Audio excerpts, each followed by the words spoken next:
Hi everyone, Alexa here, and welcome to part 2 of this nervous system regulation series. So if you've landed on this video first, then I highly recommend that you go and find part 1 on my channel, as that really does lay the foundation for the entire series. You should be able to find it linked on the screen as well in the description box below.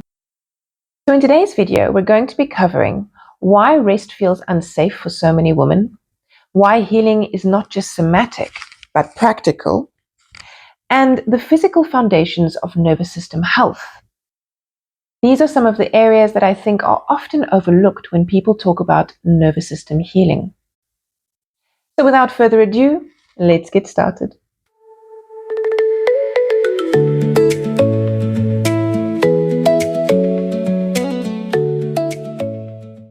Why it feels unsafe for a lot of women to rest. For many women, it's very difficult to rest because we associate worth with productivity.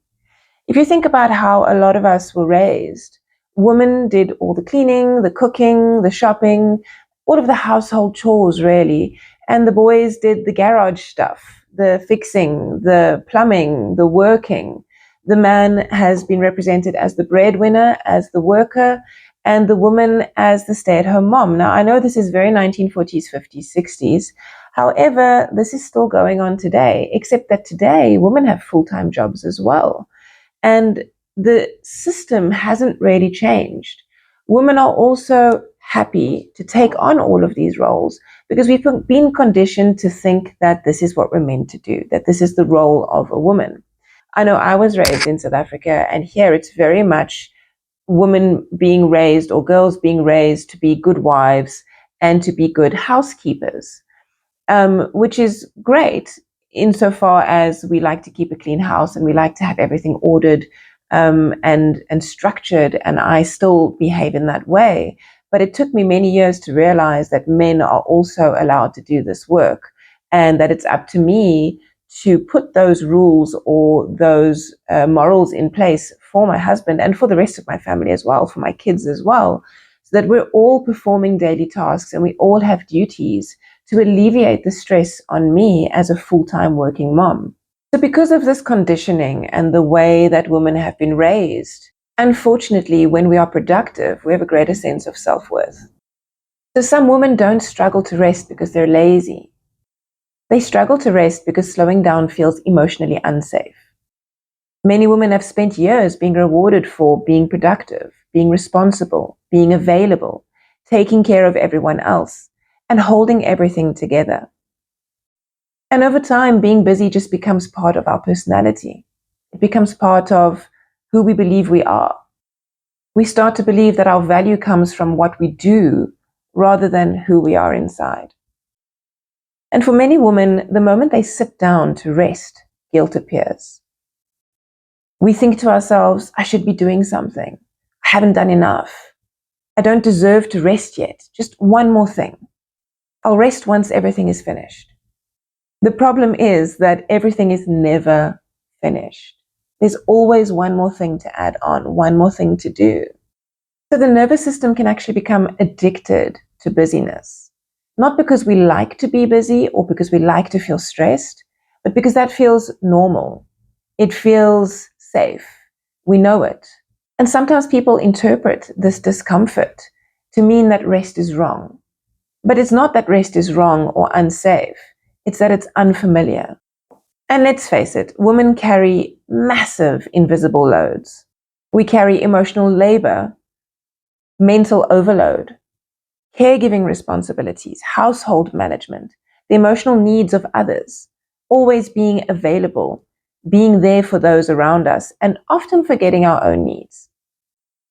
And even when women are resting externally, and I know most of you do this, our minds are still running in the background. We're still connecting the dots between all the things that need to be done, all the things that haven't been done, all the ways that we can achieve what we need to achieve.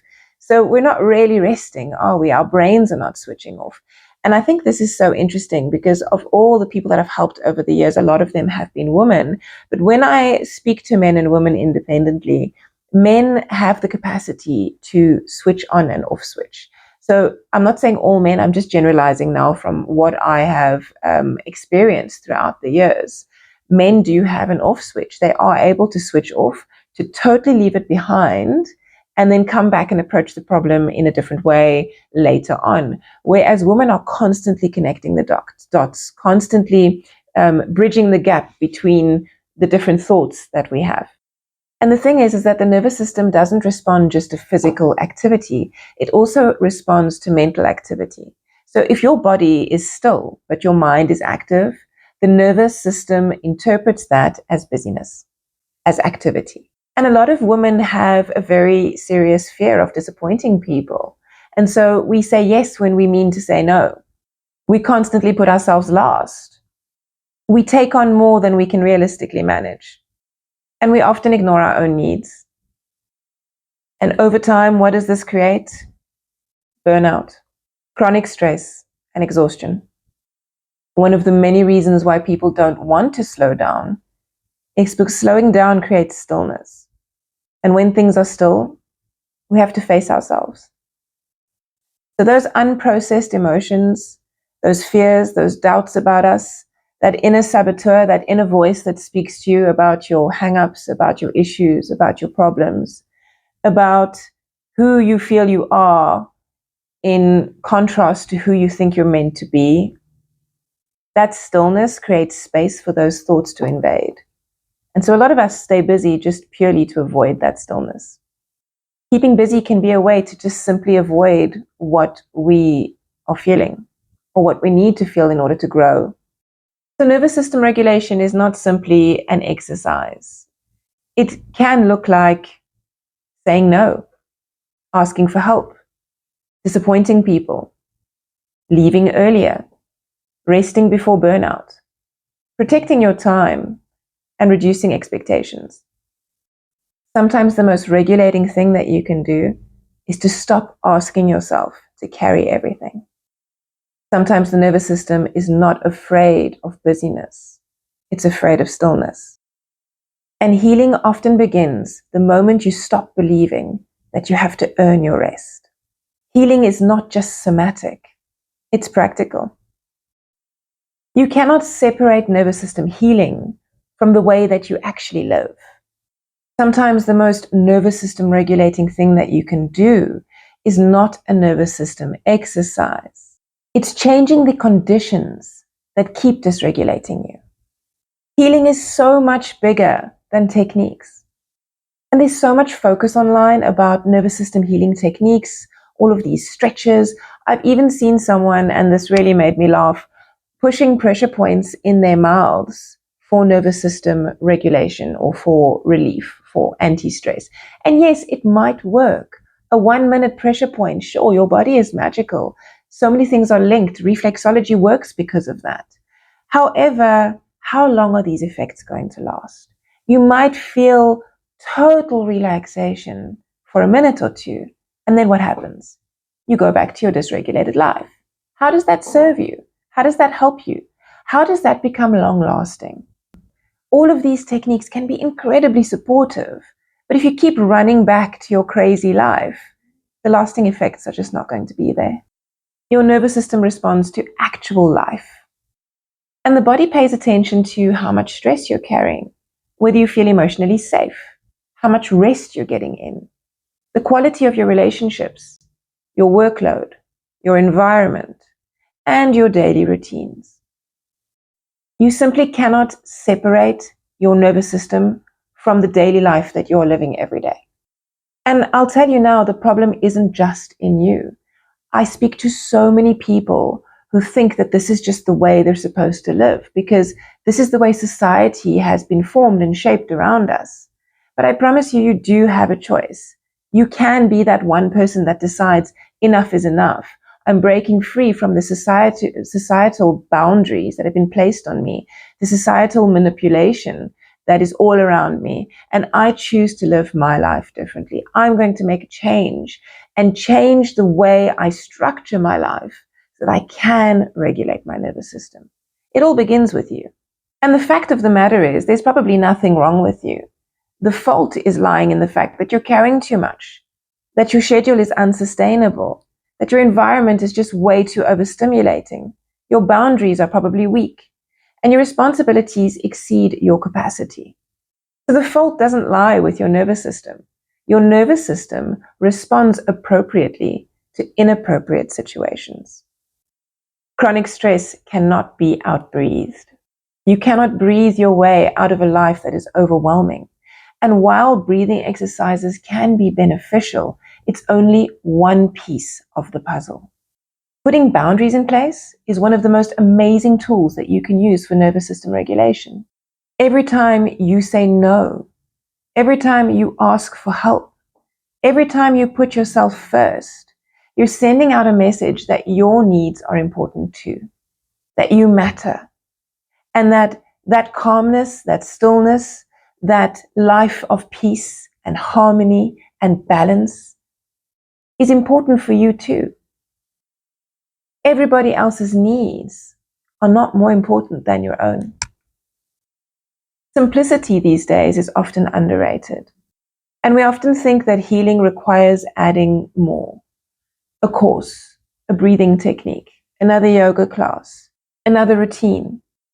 But sometimes healing simply looks like doing less, simplifying your schedule, reducing unnecessary obligations, creating more space, and letting go of what no longer serves you.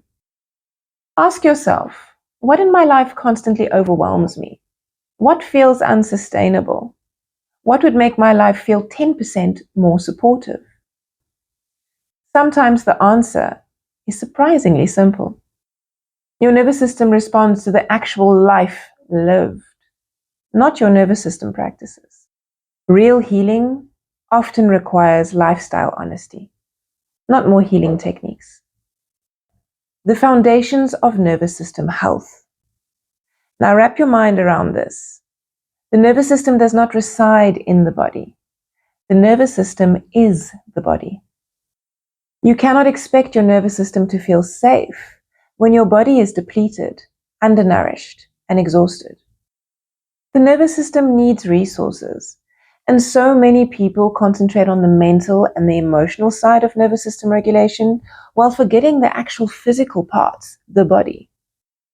But the nervous system relies on nourishment, rest, hydration, sleep, recovery, movement, and adequate energy.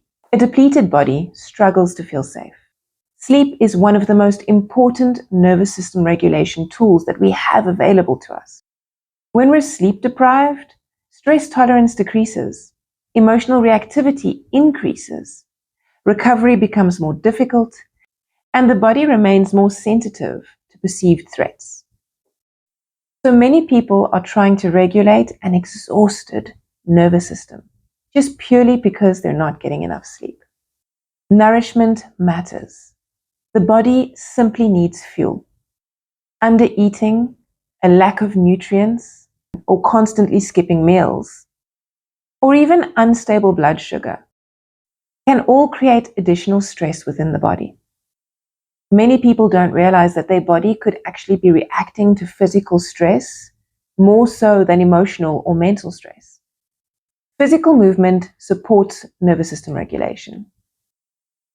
Movement is one of the best ways that the body can actually process stress. And this doesn't mean that you need to do punishing workouts. Things like walking, stretching, yoga, mobility work, strength training, dancing, and gentle movement, these can all be incredibly supportive for the body. I have a background of yoga, but I've recently, in the last year, gotten into weight training, and there is nothing better than being consistent in my training. I go 3 times a week, and honestly, it's one of the best things I could have started. I feel that my brain function is so much better. My body is stronger. I have endurance. And this isn't excessive cardio. I'm not killing myself with strenuous workouts. I'm just concentrating on progressive overload. The benefits of exercise, especially for women over 40, but for anyone really, are immense. And weight training is one of those that is just an all-rounder for the body, for the nervous system, for the brain, for bone health, just everything. I can speak for hours on this, and I'm not going to. I'll make a separate video, so make sure that you've got your notifications on, that you subscribe, and that you like. And I will get into all of that nitty-gritty in the near future. So then moving on to hormones, life stages, and women's health. Now, for me, this part is extremely important because I turned 40 this year. Yay! And the perimenopause challenge is real. The brain fog, the exhaustion, the lack of sleep. And I've had to implement a lot of things into my life in a different way than I had been doing it previously. You know, before I could get away with having a bit of a rough weekend, shall we say, having lots of people over, not having a consistent bedtime, getting away with, not doing as much exercise perhaps, and eating a little bit more unhealthily. These days, I feel that I'm a lot more sensitive to all of that, and that one thing that's out of balance in my life can tip the whole thing over and just cause, for me, my symptoms are immense brain fog and just exhaustion, not chronic exhaustion. So I have noticed that when all of these things are in balance, then I don't have to deal with all of those things. Nutrition as well. Sorry, I forgot to mention nutrition. Nutrition is a big one. And since I've started cleaning up at my act, as we say, I have noticed huge differences in my nervous system health and in the way that I'm able to be present in my life and have the energy to do the things that I need to do. So women's nervous systems are very much affected by hormonal changes, perimenopause, menopause, menstrual cycles, and also our demands in caregiving, so taking care of the rest of our family. This might not seem like such a big one because it's so ingrained into us, as I mentioned previously. But when we actually take a step back and we start to really have a look at all of the things that we're doing for other people, when our family members or close friends can actually also do a lot of those things themselves. I mean, they're not invalids, they're not incapable. They are very capable of doing many of the things that we've taken upon ourselves. When we actually start to look at that honestly, we realize that we can really cut back on the things that we are doing for others. So sometimes increased anxiety, overwhelm, exhaustion, or emotional sensitivity are not personal failures. They are just your body trying to regulate. They are your body asking for more support. So one of the key things that kept popping into my head when I was planning this section, a sentence that just kept coming up for me was, a dysregulated nervous system often needs more support, not self-punishment. Because as women, let's be honest, we do self-punish, don't we? When we're trying to lose weight, we white knuckle, we virtually eat nothing. When we feel like something needs to be fixed in our lives, we go to the extreme instead of finding that midpoint of balance that can be so beneficial, because the results take longer when we're in balance. And when we do something through white knuckling or through putting self-punishment or pressure on ourselves, the results are a lot more immediate. So sometimes nervous system regulation simply begins with the basics like sleep, nourishment, movement, and rest. So what I've done to make your life easier is I've put all of this into one downloadable PDF. All that you have to do is look in the comment section below or in the description, and you will find it there. You can download it, and it has all of this information in a nice, clear, easy to understand, step-by-step guide that you can just print out or have on your phone. And I would recommend that you don't try and take on all of this at once, that you pick one or two things that you can actively change in your life starting today, and do that until you are used to it. And once you are, you can add on more things. Don't overwhelm yourself. All of these things do seem very overwhelming, and we think, where am I going to find the time? How am I going to fit this in? This is too difficult. And when we feel overwhelmed, we're not adding to a regulated nervous system, we're adding to a dysregulated one. So feel free to download that PDF. It can be extremely helpful just having everything there and ready to glance at when you like. I love to print everything out. Maybe you want to do the same. I love to highlight as well. So just having that printable download can be very beneficial. I'm going to read you what I wrote here. Real regulation is built slowly through one small change, one new boundary, one extra hour of sleep, one nourishing meal, one moment of rest, one small act of supporting yourself differently. You are allowed to take your time, and you are allowed to start small. And honestly, that approach is far more supportive for your nervous system than trying to be a whole new person in a short space of time. It has been an absolute pleasure spending this time with you today. I hope that you enjoyed the video. Once again, if you did, please like and subscribe and hit that notification button so that you can receive more videos like this in the future. It has been so wonderful seeing you today, and I hope that you will be back to see more videos in the future. I hope you have a beautiful day. Take care.